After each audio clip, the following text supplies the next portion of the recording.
All art really is to me is just a self-generating bullshit machine.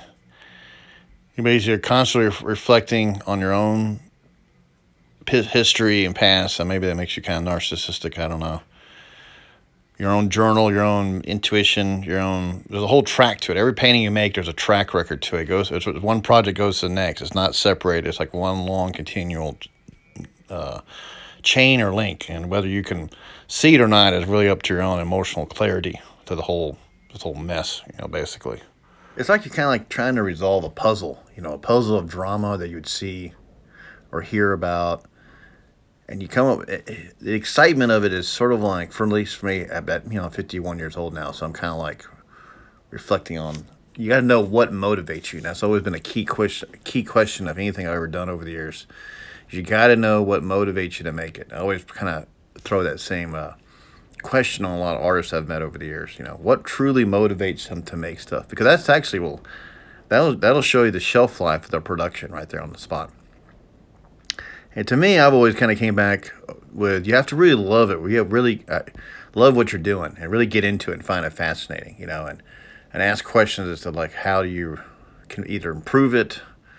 Or something about the it should be more about just the painting and how it looks and how does it get better necessarily, And if you can actually find that fascinating enough to step forward, and your art pieces will improve over the years, And so like a lot of this work, this whole set called Cowboy Crud. I just started going into it, and I don't even know why I posted all this stuff. YouTube's kind of being lame, and even eBay, all the whole internet thing has kind of calmed down, And also I reposted this, Drinking Buddies. I guess I can say Red's name now, because I guess we're talking a little bit. Loves Lord of the Hungry Man. That's, what is that? I'm just looking at my pictures here. Lots of reflecting on my own videos, That's another weird thing. Having the video track history, I think it's an important thing, man, because it's like, whenever you want to reference something, you can use these videos and to prove it. To go, hey, look, here's when I started talking about this. Like if you're a lawyer, an art lawyer, and you're referencing your own bullshit from back 10 years ago to prove, hey, well, the reason why I'm doing this is because of this, and it's because of this, and it's like an endless chain that keeps going on and on and on. And so each painting, to some degree, it may not be necessarily the symbols. Like that painting right there, that was a key one. That was the one that traded sex for. Then this is like, guy drinking. That's a composition of the Burning Big Tex. I guess you can't say it. Blue man with blue hams, kind of a red reference. Two guys partying, this stuff I did like 2 or 3 years ago. I started getting into acrylic, and but self-reflecting is kind of boring after a while. I don't know if anyone wants to read everyone's private journals or whatever. What kind of creates this stuff, art about art, So this is shot back in 1993.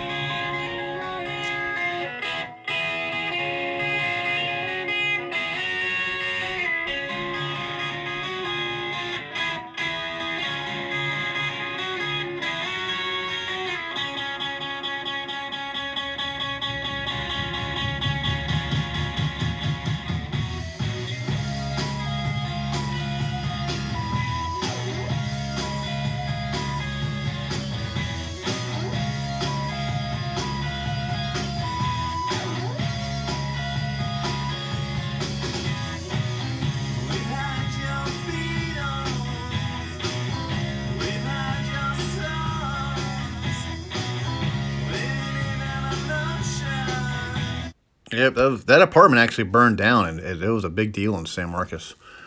It's in the North LBJ place. There was a big fire that happened there about 2 or 3 years ago. I think they don't know if it's arson or not, but it killed like 3 people, and it was bad.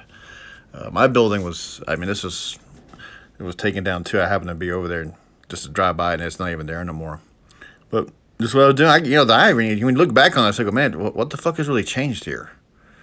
That's the thing about these damn videos. You can really see that really not much has evolved, necessarily, but whatever. So this is like one of these long, rambling kind of art videos about what to do. What am I going to do? Yeah, man, that just brings back. That's back when I was doing like my party paintings, and The thing is that you start noticing you're repeating yourself as you get older. I guess I'm getting older now. I'm just repeating myself in an endless cycle. I got to come up with some new shit for YouTube. And actually, there's actually a lot of things going on. I found one thing that was kind of a mind blowing incident that one of our friends contacted me, and they were talking to some guy over in Vegas, and they wanted to create a restaurant over there based on Kreitz's barbecue or Lockhart style barbecue in Texas, and they said they wanted to deck it out like with folk art, like something from like the goddamn Hard Rock Cafe. I don't know if you've been in those things. They had like a whole folk art collection. So it's my friend, this lady. She asked him, "Well, who do you consider a Texas folk artist?" And the guy goes, "Oh, Chicken Bones George, this guy who does the monkey paintings." She couldn't believe it. She said, "How do you know about this guy? How do you know about it?" And it's because they have eBay and YouTube. This is why I've constantly blabbed. I wish to God some of our folk duel shit never collapsed the way it did. But if that shit had stuck around, man, that would have been. But that's the way it goes, But I don't know. I was real excited because I kind of want to move my studio over to Vegas some way or another. I get the end goal of my whole game is to go to Vegas, go somewhere where there's just an abundance of lady folks and barbecue, and I don't know, but on the current climate, I don't know, who knows.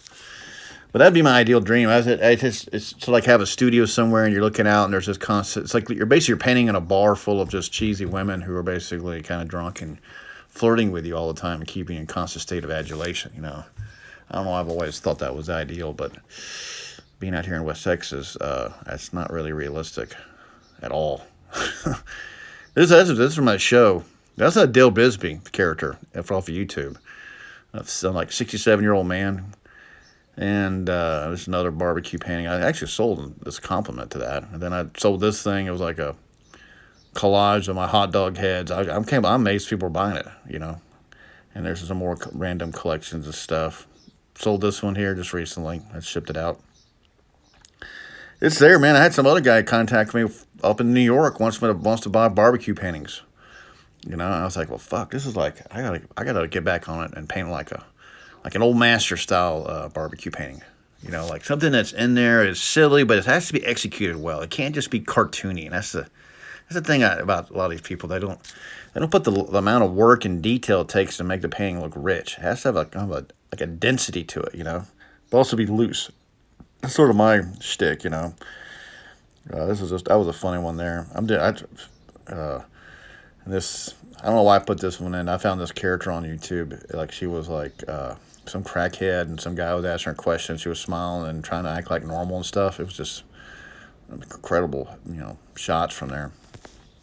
And also being sort of middle aged now, I kind of realized the apex of things, and I'm always trying to push the apex farther down the line so you can have something to look forward to. I think that's when you start to realize you're getting older and you're going to die or whatever. It's when you're on the down slow. And that just, for me personally, goes down to being motivated and finding things exciting. You set the bar of what exciting is. It's nothing else other than that, And if you get, some people get used up and they don't get excited, maybe it's more or less brain behavior, But I'm trying to I guess in art and stuff, you have to sort of just, if you can still be curious enough to ask the question, and it's your moral obligation to fulfill it.